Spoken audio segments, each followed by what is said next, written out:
নমস্কাৰ social সায়েন্সৰ chapter 2 ভিডিঅ'টোলৈ সকলোকে স্বাগতম জনাইছো। আপোনালোকে গম পাইছে যে আমি সোশ্যাল সায়েন্সৰ বুক ডিসকাস কৰি আছো এডিআৰ এক্সামৰ কাৰণে, কাৰণ আপোনালোকে জানে যে এটা নতুনকৈ বিষয় এড হৈছে এডিআৰ এক্সামত গেট 3 গেট 4 যে সোশ্যাল ষ্টাডিজ। গতিকে সোশ্যাল ষ্টাডিজ চাৰিটা part, history, political science, economics, geography, এই চাৰিটা পাৰ্ট আপোনালোকে চাবই লাগিব। গতিকে আমি আজি চেপ্টাৰ 2 লৈ আহিছোঁ ক্লাছ 10ৰ সোশ্যাল সায়েন্সৰ বুকৰ। গতিকে বহুতে মোক সুধি আছিল ক্লাছ 6ৰ পৰা আৰম্ভ কৰক। একচুৱেলি ক্লাছ 10ৰ পৰা বহুকেইটা কুৱেশ্যন আহিব। গতিকে মই আগতে ক্লাছ 10ৰ কিতাপখন শেষ কৰি ল'ম, তাৰপিছত আপোনাৰ 6, 7, 8, 9 এইকেইখন কিতাপ চেছ কৰিম। আপোনালোকে জানে যে প্ৰতিটো চেপ্টাৰত যিমানকেইটা কুৱেশ্যন উলিয়াব, প্ৰতিটো কুৱেশ্যন আমি এটা পাৰ্টত লৈ আহোঁ, এটা চেপ্টাৰত লৈ আহোঁ। গতিকে আপোনালোকে জানে এটা ভিডিঅ'ত এটা চেপ্টাৰ আমি কমপ্লিট কৰি দিওঁ। গতিকে আজি পাৰ্ট 2 চেপ্টাৰ 2। চেপ্টাৰ 2ত আছে মহাত্মা গান্ধী আৰু ভাৰতৰ স্বাধীনতা সংগ্ৰাম। আপোনাৰ যদি সোশ্যাল সায়েন্সৰ ক্লাছ 10ৰ কিতাপখন আছে তেনেহ'লে কিতাপখন মিলিলে এই চেপ্টাৰটো পাব। এই চেপ্টাৰটোৰ যিকেইটা কুৱেশ্যন আছে সেই গোটেইকেইটা কুৱেশ্যনৰ MCQৰ পৰা আদি কৰি হওক, শ্বৰ্ট কুৱেশ্যন হওক, গোটেইকেইটা কুৱেশ্যন উলিয়াই লৈ আজি আপোনালোকৰ মাজত আহিছোঁ। গতিকে ভিডিঅ'টো অকণমান দীঘলীয়া হ'ব, ধৈৰ্য ধৰি শেষলৈকে চাব। যদি এই ভিডিঅ'টো শেষলৈকে চায় তেনেহ'লে আপোনালোকে আৰু এই পাঠটো পঢ়িব প্ৰয়োজন নাই, গোটেইকেইটা কুৱেশ্যন আপোনালোকৰ মনত ৰাখিব। অ'কে, চ' ভিডিঅ'টো আৰম্ভ কৰিছোঁ। যদি ভাল লাগে লাইক, কমেণ্ট, শ্বেয়াৰ লগত আমাৰ বিশ্বাসী বন্ধু চেনেলটো ছাবস্ক্ৰাইব কৰি দিবলৈ নাপাহৰিব। চ' আজি চেপ্টাৰ 2ৰ প্ৰথমটো কুৱেশ্যন হ'ল সত্যাগ্ৰহৰ ভিত্তি হ'ল the basis of Satyagraha is. সত্যাগ্ৰহৰ ভিত্তি ইয়াৰ ভিতৰত কোনটো correct answer? Yes, correct answer হৈছে অহিংসা। সত্যাগ্ৰহৰ ভিত্তি হ'ল অহিংসা, নন ভায়লেন্স। অ'কে, বহুতে মোক কৈ আছিল যে ইংৰাজীটো কুৱেশ্যনকেইটা লাগে। চ' আজিৰ ভিডিঅ'টোত স্পেচিয়েলি আপোনালোকৰ ৰিকুৱেষ্ট মতে ইংলিছতো কুৱেশ্যনকেইটা লৈ আহিছোঁ, কাৰণ বহুতে অসমীয়া আপোনাৰ অকণমান টান পায়। চ' সেইকাৰণে ইংৰাজীত লৈ আহিছোঁ। চ' ভিডিঅ'টো শেষলৈকে যাব। নেক্সট কুৱেশ্যন হ'ল কোনটো শব্দ গান্ধীজীয়ে দক্ষিণ আফ্ৰিকাত প্ৰথমে ব্যৱহাৰ কৰিছিল? Which word was first used by Gandhiji in South Africa? জানেনে শুদ্ধটো কোনটো হ'ব? যদি জানে কমেণ্ট কৰিবচোন যে গান্ধীজীয়ে দক্ষিণ আফ্ৰিকাত ব্যৱহাৰ কৰা প্ৰথম শব্দটো কি আছিল? শুদ্ধ উত্তৰবিলাক কমেণ্ট কৰিব দেই আপোনালোকে নিশ্চয়কৈ, তেতিয়াহ'লে প্ৰেক্টিছ এটা হৈ থাকিব। ইয়াৰ শুদ্ধ উত্তৰটো হৈছে য়েছ, গান্ধীজীয়ে প্ৰথম দক্ষিণ আফ্ৰিকাত ব্যৱহাৰ কৰা শব্দটো হৈছে সত্যাগ্ৰহ। মনত থাকিব সত্যাগ্ৰহ। নেক্সট কুৱেশ্যনটোলৈ আহিছোঁ। হুইচ ৰিভলিউশ্যন ইন হিষ্ট্ৰী টুক প্লেচ ইন 1917? 1917 চনত ইতিহাসত কোনটো বিপ্লৱ সংঘটিত হৈছিল? মনত ৰাখিব যে 1917 চনত হোৱা বিপ্লৱটোৰ নাম কি? বহু পৰীক্ষাত অহা দেখা যায় এই কুৱেশ্যনটো।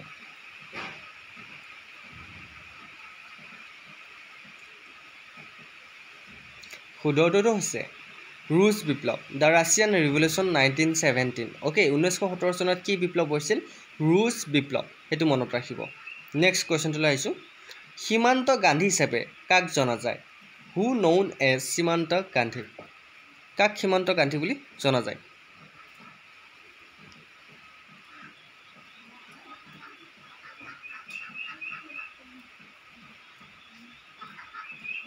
The right answer is Khan Abdul Ghaffar Khan. Okay, Khan Abdul Ghaffar Khan, তেখেতক সীমান্ত গান্ধী বুলি জনা যায়। মনত ৰাখিব, কেতিয়াবা আহিব পাৰে যে সীমান্ত গান্ধী বুলি কাক জনা যায়, তেতিয়া মনত ৰাখিব খান আব্দুল গফুৰ খানক। নেক্সট কুৱেশ্যনটোলৈ আহিছোঁ। গান্ধীজীয়ে কৰিম কিবা মৰিম শ্লোগান কোনটো আন্দোলনৰ সময়ত দিছিল? During which movement did Gandhiji give the slogan কৰিম কিবা মৰিম? Okay, do or die. Do or die যিটো আপোনাৰ শ্লোগান, এই শ্লোগানটো গান্ধীজীয়ে কোনখন আন্দোলনত দিছিল? ডু অৰ ডাই, কৰিম কিংবা মৰিম।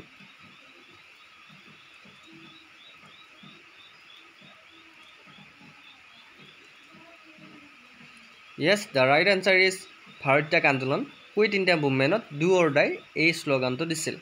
নেক্সট কুৱেশ্যনটোলৈ আহিছোঁ।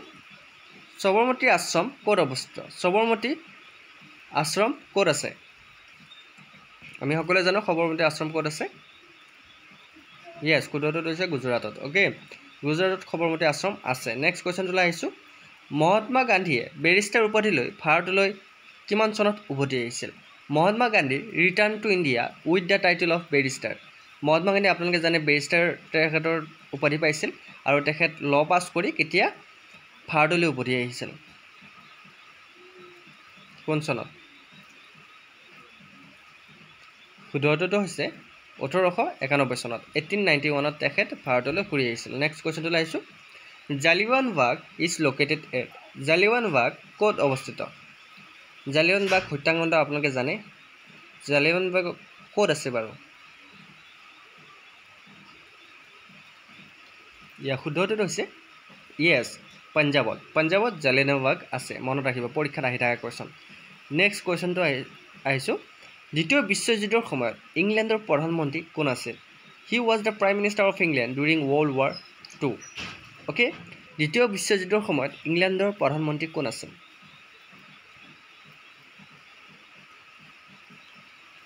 শুদ্ধটো হৈছে প্ৰধানমন্ত্ৰী ডিজৰেলি আছিল ইংলেণ্ডৰ প্ৰধানমন্ত্ৰী দ্বিতীয় বিশ্বযুদ্ধৰ সময়ত নেক্সট কুৱেশ্যনটো আহিছোঁ গান্ধীৰ দাণ্ডী যাত্ৰা কিমান চনত আৰম্ভ হৈছিল গান্ধীৰ দাণ্ডী যাত্ৰা বিগিন উইথ কিমান চনত দাণ্ডী যাত্ৰা আৰম্ভ হৈছিল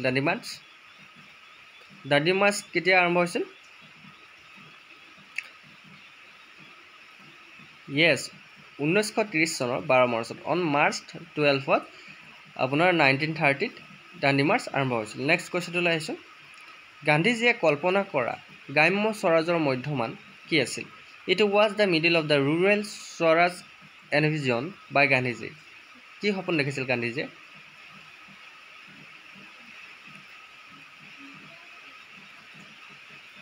কাৰেক্ট এনচাৰটো হ'ল panchayat option C is right answer next কুৱেশ্যনটো আহিছোঁ অহিংসা নীতি প্ৰৱৰ্তন কৰা লোকজন কোন আছিল the man who introduce the principle of non violence আমি সকলোৱে জানো সেইজন ব্যক্তি কোন হ'ব পাৰে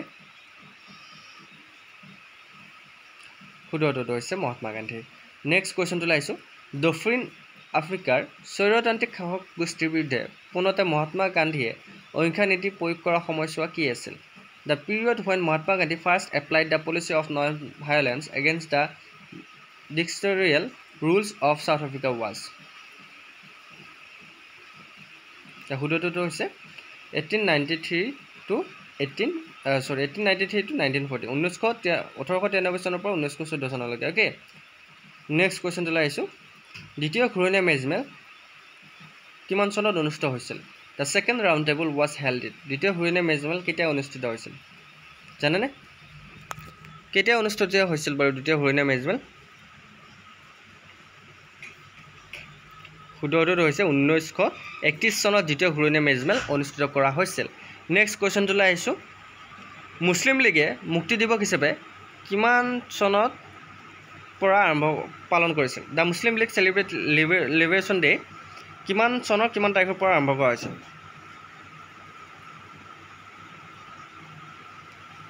ইয়াৰ শুদ্ধটো হৈছে 1939 চনৰ 22 ডিচেম্বৰৰ পৰা মুছলিম লীগে লিবাৰেশ্যন ডে পালন কৰিছিল মুক্তি দিৱস নেক্সট কুৱেশ্যনটোলৈ আহিছোঁ মোক তেজ দিয়া মই তোমালোকক স্বাধীনতা দিম উক্ত কথাফাকি কাৰ আছিল give me blood and I will give you freedom এই কথাখিনি কোনে কৈছিল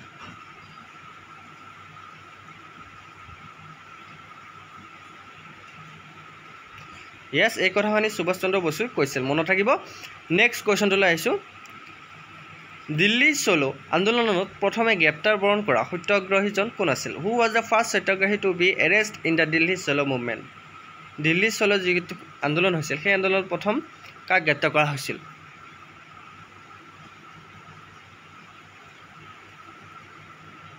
ইয়াৰ শুদ্ধটো হৈছে আচাৰ্য বিনোবা ভাৱে তেখেতক আপোনাৰ প্ৰথম গ্ৰেপ্তাৰ কৰা হৈছিল নেক্সট কুৱেশ্যনটোলৈ আহিছোঁ 1919 চনত 13 এপ্ৰিলত জালিয়ানৱালাবাগৰ হত্যাকাণ্ড থিতাতে নিহিত হৈছিল কোন কিমানজন লোক থিতাতে নিহিত হৈছিল আৰু কেতিয়াবা কুৱেশ্যনটো এনেকুৱা ধৰণৰ আহিব পাৰে যে জালিয়ানৱালাবাগ হত্যাকাণ্ড কেতিয়া সংঘটিত কৰা হৈছিল মনত ৰাখিব চনটো 1919 চনৰ 13 এপ্ৰিলত জালিয়ানৱালাবাগ হত্যাকাণ্ড কৰা হৈছিল আৰু ইয়াতে কিমানজন মানুহ নিহিত হৈছিল এই হত্যাকাণ্ডত ইয়েছ ক্ৰমে আপোনাৰ মুঠ ইয়াতে 379 জন মানুহ হত্যা কৰা হৈছিল নেক্সট কুৱেশ্যনটোলৈ আহিছোঁ 1932 চনত সাম্প্ৰদায়িক বাটোৱাৰা ঘোষণা কৰা ব্ৰিটিছ প্ৰধানমন্ত্ৰী কোন আছিল the British prime minister who declared communal partition in 1932 was কোন আছিল বাৰু প্ৰাইম মিনিষ্টাৰ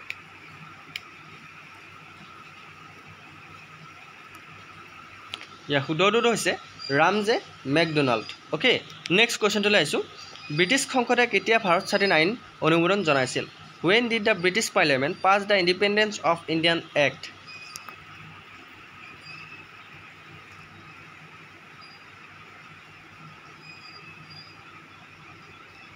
য়েছ, শুদ্ধ উত্তৰটো হৈছে জুলাই 1947 চনত। অ'কে, জুলাই মাহৰ 1947 চনত। নেক্সট কুৱেশ্যনটো লাইছোঁ, আজাদ হিন্দ ফৌজৰ জন্ম ক'ত হৈছিল? The Azad Hind Fauj was বৰ্ণ। আপোনালোকে নাম শুনিছে আজাদ হিন্দ ফৌজ, কিন্তু আজাদ হিন্দ ফৌজৰ জন্ম ক'ত হৈছিল? ইয়াৰ শুদ্ধ উত্তৰটো হৈছে জাপানত। নেক্সট কুৱেশ্যনটোলৈ আহিছোঁ। এইকেইটা কুৱেশ্যন শ্বৰ্ট কুৱেশ্যন হয়, কোনো ধৰণৰ অপশ্যন নাথাকে। চ' যিমান পাৰে আমি কুৱেশ্যন উলিয়াবলৈ চাইছোঁ চেপ্টাৰটোৰ পৰা।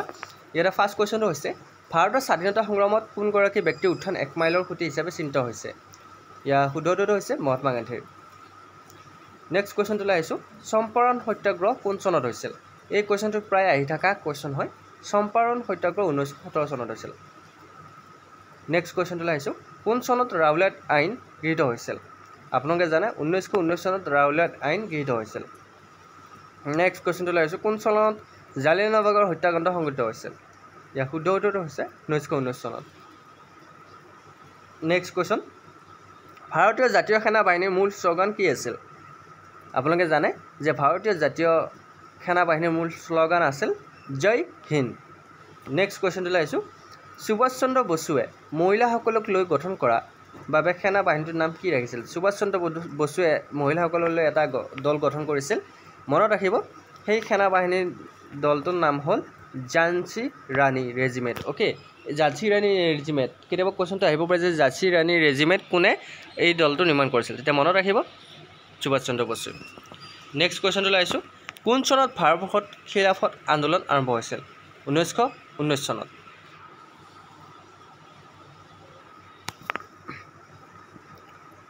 নেক্সট কুৱেশ্যনটোলৈ আহিছোঁ, খিলাফত আন্দোলনৰ দুগৰাকী নেতাৰ নাম কি? মনত ৰাখিব, খিলাফত আন্দোলনৰ দুগৰাকী নেতা হ'ল মৌলানা মহম্মদ আলী আৰু চৌকত আলী। নেক্সট কুৱেশ্যনটোলৈ আহিছোঁ, কোন চনত ব্ৰিটিছ সংসদে চাইমন কমিশ্যনক ভাৰতলৈ পঠিয়াইছিল? চাইমন কমিশ্যনৰ কথা মই অলৰেডি এটা ভিডিঅ'ত উল্লেখ কৰিছোঁ যে 1927 চনত ব্ৰিটিছ সংসদে চাইমন কমিশ্যনক ভাৰতলৈ পঠিয়াইছিল। নেক্সট কুৱেশ্যনটোলৈ আহিছোঁ, কোন দুটা ৰাজনৈতিক দলে ভাৰত ত্যাগ আন্দোলন প্ৰস্তাৱ নাকচ কৰে? এটা হ'ল কমিউনিষ্ট দল আৰু এটা হ'ল মুছলিম লীগ। বাল গংগাধৰ তিলকৰ মৃত্যুৰ দিনটোত মহাত্মা গান্ধীয়ে কোনটো আন্দোলন আৰম্ভ কৰিছিল? তেতিয়া মহাত্মা গান্ধীয়ে অসহযোগ আন্দোলন আৰম্ভ কৰিছিল।